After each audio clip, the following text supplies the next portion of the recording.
Hello student, welcome in the channel pure Ayurveda.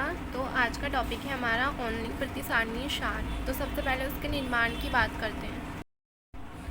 ये हमारा थोड़ा सा कंफ्यूजिंग टॉपिक होता है, आसानी से याद नहीं होता।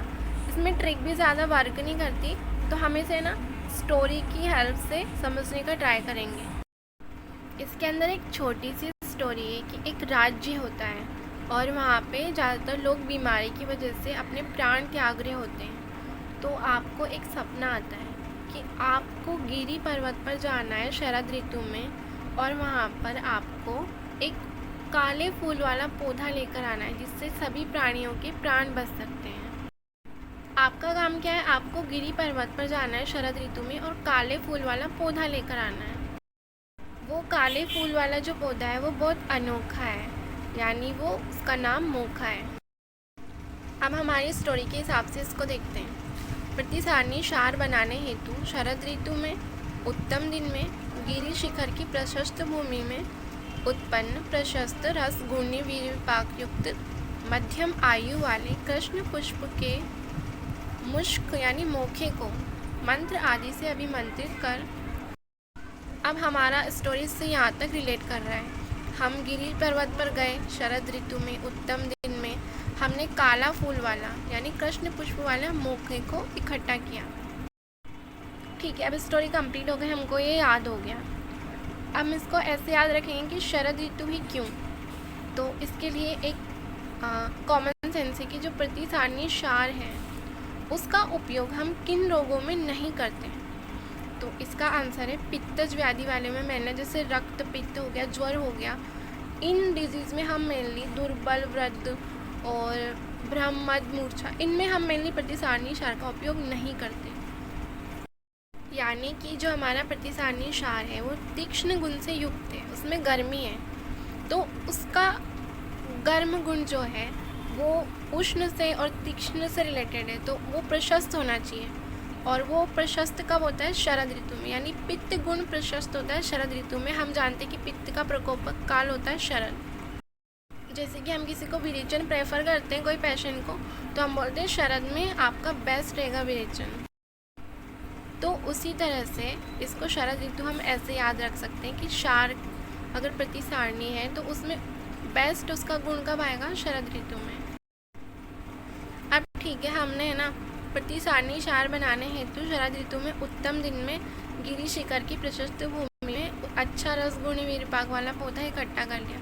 अब मध्यम आयु का इसलिए क्योंकि वो यंग एज में है। अगर वो छोटा होता तो उसमें प्रशस्त रसगुणी वीरपाक कभी बने नहीं होते, और अगर वो वृद्ध पौधा होता तो उनकी अवधि जा चुकी होती। अब मध्यम आयु वाला एक तरह से यंग यानी यूथ, तो वो बेस्ट है। कृष्ण पुष्प वाला मुश्क यानी मोखा। अब हमने अपना काम कर लिया, हमको सपना आया, हम मोखा लेकर आ गए, हमने गुरुजी को दिया कि लो इससे जान बचाओ। अब उन्होंने क्या किया? उसे अभिमंत्रित किया। अब हम इतनी मेहनत से लेकर आए हैं तो उसको हम स्टोरेज करेंगे ना, बार बार थोड़ी जाके लेने जाएंगे वापस। तो गुरुजी ने क्या किया? उसको अभिमंत्रित कर दिया, उसे छोटे छोटे टुकड़ों में बांट दिया और एयर ड्राई यानी वायु रहित स्थानों में संचित कर दिया। हमने उसको एयर ड्राई तो कर दिया, लेकिन वो फिर भी उसके इन्फेक्शन के चांस हैं क्योंकि हमने उसको बस कंटेनर में ही रखा है। तो हम क्या करेंगे? इसके साथ साथ हम उस पर चूने के छोटे छोटे कंकड़ भी डालेंगे। ये क्या काम करते हैं? चूना आप जानते हैं ना, थोड़ा रफ होता है तो वो नमी को और एब्जॉर्ब कर लेता है। तो ये हमने इकट्ठा कर लिया मोखा, उसको छोटे छोटे टुकड़े भी कर लिए, एयर ड्राई भी कर लिया, और ज़्यादा एयर ड्राई भी कर लिया, और हमने उसको अच्छे से रख लिया। अब मेन निर्माण का प्रोसेस चालू होता है। अब क्या करेंगे? हमको बनाना होगा तब तिल नाल से ये जो हमारा मोखा था चूने के छोटे छोटे कंकड़ युक्त, उसमें अग्नि जला देंगे।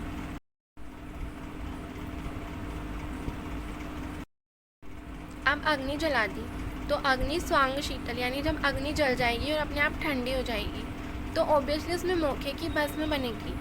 तो उस भस्म को हम अलग कर लेंगे और उसमें चूने के जो छोटे छोटे कंकड़ हैं उससे अलग कर लेंगे, यानी हम अपने पास अब प्योर भस्म है। इस तरह से जलाने के बाद अब जो भस्म है, हम इतनी मेहनत करके उसको कलेक्ट करके लेके आए हैं, मान लो इतने सारे पेशेंट हैं, तो अगर हम भस्मी उनको खिला देंगे तो वो जल्दी ख़त्म हो जाएगी। इससे अच्छा है कि हम उनको पानी में घोल के खिलाएं ताकि सारे पेशेंट उसको खा सके और वो ख़त्म भी नहीं हो, और पानी से लेते हैं तो आराम से उनके अंदर भी चली जाए। तो हम लोगों को इसमें रेशो याद रखना है। भस्म का रेशो होगा 1 और पानी का रेशो होगा 6। 1:6 में हमको भस्म और पानी लेना है। अब इसका प्रमाण भी याद रख सकते हैं हम, वो है द्रोण। 1 द्रोण तो हमको लेनी है भस्म, 6 द्रोण लेना है हमको पानी। ये जो हमने बनाया पानी डाल के, भस्म मोखे की और पानी डाल के, वो तो था मृदु क्षार। अगर हमको तीक्ष्ण बनाना है तो जल के स्थान पर गोमूत्र उसमें यूज़ करेंगे। भस्म के साथ गोमूत्र मिलाएंगे। अब चाहे जल के साथ बनाओ चाहे गोमूत्र के साथ। जब भस्म और जल मिल गए तो उसको घोलने के बाद उसको 21 बार वस्त्र की सहायता से हम छान लेंगे। इसके बाद हम क्या करेंगे, जो हमने घोल को छाना है उसको एक बड़ी कढ़ाई में पाक करेंगे, कलछी से चलाते हुए धीरे धीरे। अब कोई भी चीज़ जलती है तो वो कहते हैं कि अग्नि में जो जलता है पवित्र हो जाता है, और अग्नि कैसी होती है, लाल। तो उससे याद करेंगे कि जब पकाते पकाते हुए निर्मल, लाल और तीक्ष्ण हो जाए। तीक्ष्ण तो क्षार का गुण ही है, तो निर्मल, लाल और तीक्ष्ण और पिच्छिल दिखाई देने लगे तो कढ़ाई को अग्नि से नीचे उतारें और फिर कपड़े से उसको दोबारा छानना है। अब क्या है कि ना, जो हमने दोबारा छाना तो छनित द्रव्य में से 1 या 1.5 कुड़ाऊ क्षार जल निकालना है, और जो शेष है उसको दोबारा अग्नि पर चढ़ाना है। जो हमने ये निकाल लिया ना, इसे तो कहते हैं हम मृदु क्षार, यानी कि सव्यूहिम। हम इसको एक बार दोबारा रिवाइज करते हैं। हमने शरद ऋतु में किसी उत्तम दिन पर गिरी पर्वत पर जाकर मोखे को इकट्ठा किया था, काले पुष्प वाला। उसके बाद हमने उसको एयर ड्राई किया और उसके लिए हमने उसमें चूने के कंकड़ भी मिला दिए थे। फिर जब हमको प्रतिसारणी क्षार बनाना था तो हमने उसमें तिल नाल से अग्नि प्रदीप्त कर दी तो मोखे की भस्म बन गई। तो चूने के जो कंकड़ थे वो हमने अलग कर लिए, भस्म अलग कर ली।